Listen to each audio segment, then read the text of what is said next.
Me llamo Rachel Chen, y nunca tuve la intención de convertirme en la denunciante que derribó a una de las empresas tecnológicas más prestigiosas de Silicon Valley. Pero cuando tu propio padre es el director ejecutivo detrás de un fraude masivo, a veces la vida te obliga a actuar.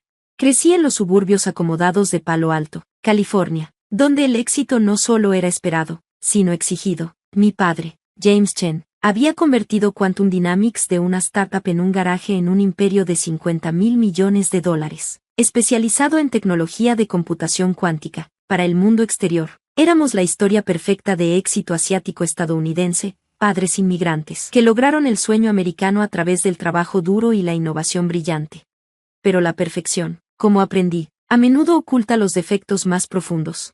Tenía 26 años cuando noté las primeras irregularidades. Como la recién nombrada directora de operaciones financieras en Quantum Dynamics, tenía acceso a los datos financieros más sensibles de la empresa. Mi padre insistió en que tomara ese puesto. A pesar de mi reticencia inicial, la familia debe permanecer unida, solía decir, con ese ligero acento que se volvía más pronunciado cuando estaba emocional. ¿En quién más podemos confiar si no es en nuestra propia sangre? La ironía de esas palabras aún me persigue. Mi madre, Lisa, falleció cuando yo tenía 12 años, dejando a mi padre a cargo de criarme solo. Tal vez por eso se volvió tan obsesivamente protector, controlando cada aspecto de mi vida bajo el pretexto del cuidado paternal. Las mejores escuelas, los amigos correctos, la carrera perfecta, todo cuidadosamente orquestado por James Chen, el maestro director de la Sinfonía del Destino de nuestra familia. Por supuesto, sobresalí en todo. Me gradué summa cum laude de Stanford con doble titulación en Ciencias de la Computación y Administración de Empresas. Obtuve mi MBA en Harvard y conseguí puestos prestigiosos en Goldman Sachs y McKinsey antes de que mi padre finalmente me convenciera de unirme al negocio familiar. Rachel, me dijo durante una de nuestras cenas semanales en su mansión modernista con vista a la bahía, es hora de que vuelvas a casa. Los números no cuadraban. Esa fue mi primera pista. Quantum Dynamics había reportado avance tras avance en tecnología de computación cuántica, impulsando el precio de nuestras acciones a alturas astronómicas. Pero al profundizar en los estados financieros, descubrí una red de empresas fantasma, contratos falsos y cifras de ingresos infladas que hacían que Enron pareciera un juego de principiantes. Al principio, traté de convencerme de que estaba equivocada, como podría mi padre, el hombre que me había dado interminables lecciones sobre integridad y honor, estar orquestando un fraude de tal magnitud, pero la evidencia era innegable. El revolucionario procesador cuántico de Quantum Dynamics, el mismo que había recibido reconocimiento mundial y atraído miles de millones en inversión, no funcionaba como se anunciaba. Los resultados de las pruebas habían sido fabricados, las demostraciones cuidadosamente montadas. Lo confronté una noche en su oficina en casa, ese espacio elegante lleno de premios y reconocimientos que ahora parecían monumentos al engaño. Papá, tenemos que hablar sobre los resultados del procesador Q3000. Apenas levantó la vista de su laptop. ¿Qué pasa con ellos? Son falsos. Mi voz tembló ligeramente. Las métricas de rendimiento, las pruebas de estabilidad, nada de eso es real. Finalmente, levantó la mirada para encontrarse con la mía. Esperaba ver vergüenza, tal vez incluso miedo. En cambio, vi algo más parecido a la diversión. Rachel, los negocios son más complejos de lo que enseñan en la escuela. A veces hay que acelerar un poco la verdad para alcanzar metas más grandes. ¿Acelerar la verdad? No podía creer lo que estaba escuchando. Papá, esto es fraude. Estamos mintiendo a nuestros inversionistas, a nuestros socios, a todos. Se puso de pie y caminó hacia los ventanales de piso a techo que daban a la brillante bahía de San Francisco. ¿Sabes por qué te llamé Rachel?, preguntó, cambiando de tema. Tu madre quería nombrarte Catherine, como su abuela, pero yo elegí Rachel porque en hebreo significa cordero. Quería que fueras pura, inocente. Se giró para mirarme, pero la inocencia no construye imperios, hija. ¿Así que lo admites? Todo es una mentira. No todo. La tecnología funciona en teoría. Solo necesitamos más tiempo para perfeccionarla. Las inversiones, los contratos, nos dan ese tiempo. Sin ellos, lo perderemos todo. ¿Eso es lo que quieres? Destruir lo que he construido para ti. Sentí náuseas. Para mí, yo nunca pedí nada de esto. ¿No? Su voz adquirió un filo que nunca antes había oído. Las escuelas privadas, los tutores, las conexiones que te llevaron a Stanford. ¿De dónde crees que salió todo eso? Del trabajo duro y la innovación, repliqué. Al menos eso fue lo que siempre me dijiste. Eso también era mentira. Sonrió, pero sus ojos permanecieron fríos. Sigues siendo tan ingenua, Rachel. El mundo no recompensa el fracaso honesto, recompensa el engaño exitoso. Todas las grandes empresas tienen sus secretos. Nosotros solo somos mejores para guardarlos. Hasta ahora, dije en voz baja. Su expresión se endureció. ¿Qué significa eso? Significa que no puedo seguir siendo parte de esto. Necesitamos decir la verdad, hacer una divulgación completa. Absolutamente no, me interrumpió con un gesto tajante. No hará. Tú elegiste la verdad sobre la familia. Espero que te mantenga caliente por las noches. Ya no eres mi hija. Debería haber sentido alivio de que todo hubiera terminado, pero en su lugar, me sentí vacía. La verdad me había costado no solo a mi padre, sino toda mi identidad. ¿Quién era yo ahora, si no la hija perfecta de James Chen? La respuesta llegó poco a poco, mientras reconstruía mi vida pieza por pieza. Fundé una consultoría especializada en ética corporativa y cumplimiento normativo, utilizando mi experiencia para ayudar a otras empresas a navegar la delgada línea entre la innovación y el engaño. Escribí un libro sobre mi historia, rompiendo el código del silencio, que se convirtió en un éxito de ventas y me llevó a dar conferencias por todo el mundo. 3 años después de la condena de mi padre, recibí otra carta desde la prisión. Esta vez era más larga, más reflexiva. Me habló sobre su infancia en una zona rural de China, donde su familia vivía en la pobreza. Me contó cómo se prometió a sí mismo que nunca volvería a ser pobre, que haría lo que fuera necesario para tener éxito, como esa determinación poco a poco había corrompido su brújula moral. Construí un imperio de mentiras, escribió, y perdí lo único que realmente importaba, el respeto de mi hija. Lo siento, Rachel, no por lo que hice, sino por tratar de hacerte cómplice de ello. Fuiste más fuerte de lo que yo jamás fui. Leí la carta varias veces antes de guardarla en un cajón, incapaz de decidir cómo responder. Parte de mí quería perdonarlo, intentar reconstruir algún tipo de relación. Otra parte sabía que hay puentes que, una vez quemados, deben quedarse así. Mi historia se convirtió en un caso de estudio en cursos de ética empresarial en las mejores universidades. Los estudiantes debatían sobre la moralidad de mi decisión. ¿Hice bien en exponer a mi propio padre? ¿El silencio habría sido un pecado más perdonable que la traición? Me invitaron a dar una charla en la Escuela de Negocios de Harvard, mi alma mater, de pie en el podio, mirando esos rostros jóvenes y ansiosos. Pensé cuidadosamente en el mensaje que quería transmitir. Las decisiones más difíciles en la vida, les dije, no son entre el bien y el mal, esas, en realidad, son las fáciles. Las más difíciles son entre dos males, cuando cualquier camino que elijas exige sacrificar algo valioso. En esos momentos, debemos decidir qué valores son los que realmente atesoramos. Una estudiante levantó la mano. ¿Se arrepiente de su decisión? Hice una pausa, considerando la pregunta. Me arrepiento de que haya sido necesaria. Me arrepiento de que mi padre me haya puesto en esa posición. Pero no me arrepiento de haber elegido la verdad sobre la lealtad cuando ambas entraron en conflicto. Hay precios que vale la pena pagar, incluso cuando te rompen el corazón. 5 años después de la condena de mi padre, me casé con David, un profesor de ética en Berkeley que inicialmente me contactó para entrevistarme para un libro sobre informantes corporativos. Tuvimos una pequeña ceremonia en el condado de Marin, solo con amigos cercanos. Mi padre, aún en prisión, no fue invitado.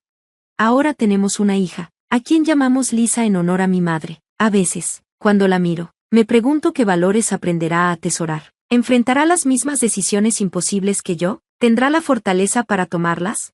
He comenzado a escribirle cartas para que las abra cuando sea mayor. Le cuentan la historia de su abuelo, tanto sus logros como sus crímenes. Le explican por qué hice lo que hice y lo que me costó, pero, sobre todo, le enseñan que el amor verdadero, nunca debe exigirnos comprometer nuestra integridad.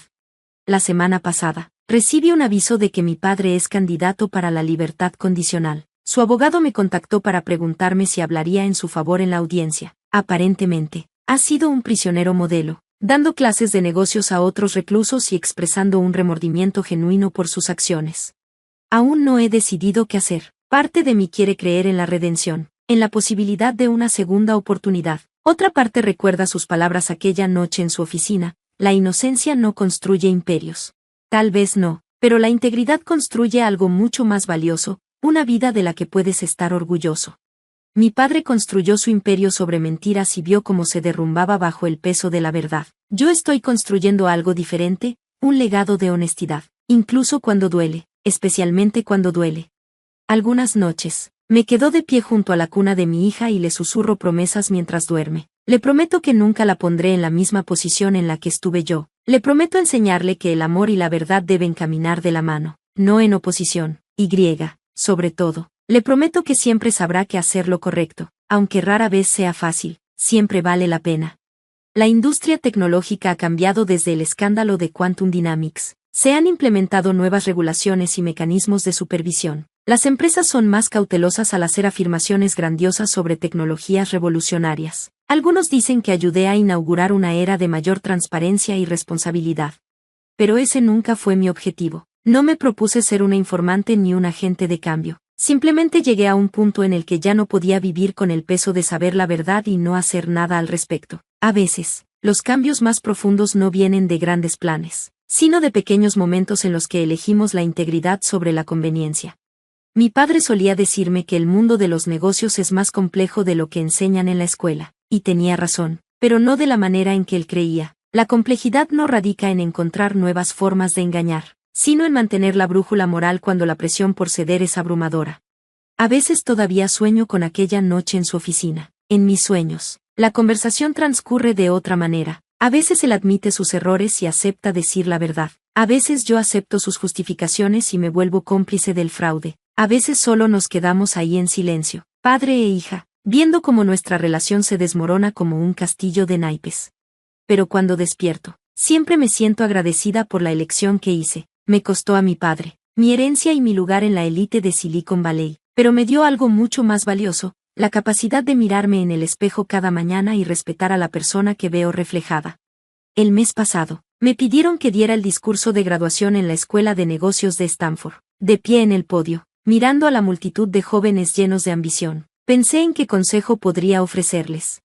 El éxito no se mide por el imperio que construyes, les dije, se mide por la integridad que mantienes mientras lo... Las palabras de mi padre todavía resuenan en mi mente a veces, la inocencia no construye imperios. También se equivocó en eso, la verdadera innovación, la que cambia el mundo para bien, surge de un descubrimiento auténtico y de logros honestos. Los imperios que valen la pena construir son aquellos que pueden resistir el escrutinio y perdurar con el tiempo. He comenzado a dar un curso en Stanford sobre ética corporativa y protección a denunciantes. Muchos de mis estudiantes se sorprenden al saber que no me veo a mí misma como una heroína. Simplemente llegué a un punto, les digo, donde el costo del silencio se volvió mayor que el costo de hablar. La semana pasada visité el nuevo Centro de Investigación en Computación Cuántica del MIT. Allí están haciendo un trabajo legítimo, avanzando lentamente pero de manera constante hacia los avances que Quantum Dynamics falsamente aseguró haber logrado. La investigadora principal, la doctora Sara Martínez, me dijo algo que se me quedó grabado: la verdadera innovación es un caos, está llena de fracasos y retrocesos. Cualquiera que prometa un camino sencillo hacia una tecnología revolucionaria, probablemente te esté vendiendo una mentira. No puedo ignorar la ironía. El fraude de mi padre en realidad retrasó la investigación en computación cuántica por años, desviando recursos y atención de los esfuerzos legítimos. En su intento por acelerar el progreso a través del engaño, terminó obstaculizándolo. David y yo compramos una casa en Berkeley recientemente. Es modesta en comparación con la mansión que alguna vez tuvo mi padre, pero es honesta, pagada con dinero que ganamos con trabajo legítimo. Lisa adora el jardín trasero, donde estamos cultivando un huerto. Hay algo profundo en ver crecer las cosas de manera natural, a su propio ritmo. La audiencia de libertad condicional es la próxima semana. Después de mucha reflexión, he decidido asistir, no para hablar a favor o en contra de su liberación, sino para mostrarle en quién me he convertido, una mujer que ya no necesita su aprobación ni teme su decepción. Llevaré fotos de Lisa, la nieta a la que nunca ha conocido, no como una señal de reconciliación, sino como prueba de que la vida sigue, de que nuevas historias comienzan incluso cuando las antiguas terminan. Mi libro está siendo adaptado a una película. Los productores quieren dramatizar la escena de confrontación en la oficina de mi padre, hacerla más explosiva y teatral. Les dije que la versión real ya era lo suficientemente impactante, una conversación silenciosa que cambió todo. A veces, los momentos más significativos de la vida no llegan con un estruendo, sino con la suave certeza de saber que no hay vuelta atrás. La cultura de «finge hasta que lo logres» en la industria tecnológica finalmente está enfrentando las consecuencias. Más denunciantes han salido a la luz, tal vez inspirados por mi historia, exponiendo fraudes similares en otras compañías. Cada caso refuerza lo que aprendí, que la verdad, aunque costosa, es siempre menos cara que la mentira. Ayer encontré un viejo álbum de fotos familiares. Había una foto de mi padre sosteniéndome cuando era bebé, mirándome con tanto orgullo y esperanza. Me pregunté qué pensaría esa versión más joven de él sobre cómo resultó todo. ¿Comprendería las decisiones que ambos tomamos? ¿Se daría cuenta de que, en su intento por protegerme de las dificultades del mundo, terminó creando la mayor de todas? He fundado una organización sin fines de lucro llamada Ética en la Innovación, dedicada a crear canales seguros para que los denunciantes de la industria tecnológica reporten fraudes sin destruir sus carreras. Brindamos apoyo legal, asesoría y orientación profesional. Más importante aún, estamos construyendo una comunidad de personas que eligieron la verdad sobre la lealtad, la integridad sobre el éxito. La industria tecnológica está cambiando, lenta pero seguidamente. Nuevas empresas están adoptando la transparencia, reconociendo los fracasos como parte del proceso de innovación en lugar de ocultarlo. El día de la audiencia de libertad condicional de mi padre llegó con una mañana inusualmente fresca en San Francisco, mientras me sentaba en el austero edificio gubernamental, esperando a que comenzaran los procedimientos. Pensé en todos los caminos que nos habían llevado hasta aquí. Mi padre entró a la sala con su uniforme de prisión, luciendo más pequeño de lo que recordaba. La cárcel lo había envejecido considerablemente, su cabello era completamente gris y profundas líneas marcaban su rostro. Cuando nuestras miradas se cruzaron, vi un destello de algo que nunca antes había visto en su expresión: humildad. La Junta de Libertad Condicional le hizo las preguntas estándar sobre su rehabilitación, sus planes para el futuro, su comprensión de sus crímenes. Respondió cada una con reflexión, sin la pulida artificialidad que solía caracterizar su manera de hablar en público. Cuando le preguntaron cuál era su mayor arrepentimiento, se volvió directamente hacia mí. Mi mayor arrepentimiento, dijo con voz temblorosa, no es el dinero perdido ni los años pasados aquí, es haberle enseñado a mi hija que el éxito era más importante que la verdad, que intenté hacerla cómplice de mis crímenes, que olvidé lo que realmente importa. Cuando llegó mi turno de hablar, me levanté lentamente, consciente de todas las miradas en la sala. Mi padre me enseñó dos conjuntos de lecciones en la vida. Comencé. El primero fue sobre la ambición, el éxito y la importancia de ganar a toda costa. El segundo vino después, al ver las consecuencias de sus decisiones. Fueron lecciones más duras, pero más valiosas, sobre integridad, valentía y el verdadero significado de la familia. Hice una pausa, ordenando mis pensamientos antes de continuar. No estoy aquí para abogar a favor o en contra de la liberación de mi padre. Esa es una decisión que le corresponde a la Junta. Estoy aquí porque quiero que él sepa que, a pesar de todo lo que ha sucedido, al fin he entendido algo importante. Su mayor fracaso no fue el fraude que cometió en Quantum Dynamics, fue creer que el amor podía existir sin honestidad, que los lazos familiares podían sobrevivir sin confianza. La Junta le concedió la libertad condicional, con condiciones estrictas. Al salir de la sala de audiencias, mi padre me detuvo en el pasillo. Rachel, dijo suavemente, sé que no tengo derecho a pedirte nada, pero me gustaría conocer a mi nieta algún día, si tú me lo permites. Lo miré durante un largo momento. Ya veremos, respondí. La confianza debe reconstruirse poco a poco. Si hablas en serio sobre cambiar, sobre ser honesto, podemos empezar con pequeños pasos, pero Lisa solo conocerá la verdad sobre quién eres y lo que pasó. Él asintió, aceptando la condición sin discutir. Quizás era la primera vez en mi vida que lo veía aceptar algo sin tratar de negociar mejores términos. Durante el siguiente año, comenzamos una reconstrucción cuidadosa de nuestra relación. Empezamos con visitas supervisadas y luego con cenas familiares ocasionales. Mi padre, despojado de su imperio y sus pretensiones, comenzó a revelar un lado diferente de sí mismo. Hablaba abiertamente sobre sus errores, sobre la presión que lo llevó a cruzar líneas éticas, sobre el autoengaño que le permitió justificarse.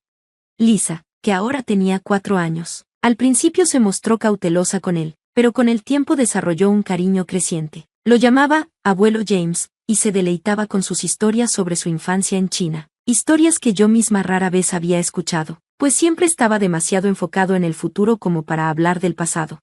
Mi organización sin fines de lucro siguió creciendo y eventualmente abrimos oficinas en Nueva York, Londres y Singapur. Trabajamos con empresas para desarrollar lineamientos éticos en la innovación tecnológica, creando marcos que equilibraran el progreso con la integridad. El efecto Quantum Dynamics, como llegó a conocerse en las escuelas de negocios, se convirtió en una advertencia sobre los peligros de priorizar las apariencias sobre la realidad. David y yo tuvimos otro hijo, un niño al que llamamos William. Mi padre, ahora viviendo en un modesto departamento en San José, se volvió una presencia regular en nuestras vidas. Ayudaba a Lisa con su tarea de matemáticas y le enseñaba a William caracteres chinos, encontrando alegría en estas pequeñas interacciones que antes le habrían parecido insignificantes. Una tarde, mientras nos sentábamos en el jardín viendo a los niños jugar, mi padre se volvió hacia mí con lágrimas en los ojos. Pasé mi vida construyendo algo que creí que duraría, dijo, pero lo que tú has construido, esta familia, tu organización, tu reputación de integridad, eso es el verdadero legado. Tú lograste lo que yo no pude, no a pesar de haber elegido la verdad sobre el engaño, sino gracias a ello. Extendí la mano y le di un apretón, sintiendo que los años de enojo y dolor finalmente comenzaban a desvanecerse. Todos debemos elegir nuestro propio camino, le dije, yo elegí el mío, ahora les estoy enseñando a mis hijos a elegir el suyo. La industria tecnológica ha cambiado significativamente en la última década desde el escándalo de Quantum Dynamics, nuevas regulaciones y lineamientos éticos, muchos influenciados por el trabajo de nuestra organización, han hecho más difícil para las empresas incurrir en el tipo de engaño sistemático que mi padre alguna vez practicó, pero lo más importante es que ha habido un cambio cultural, un creciente reconocimiento de que la verdadera innovación no necesita esconderse detrás de afirmaciones falsas y datos manipulados. Sigo dando conferencias en escuelas de negocios y foros tecnológicos, compartiendo mi historia no como una advertencia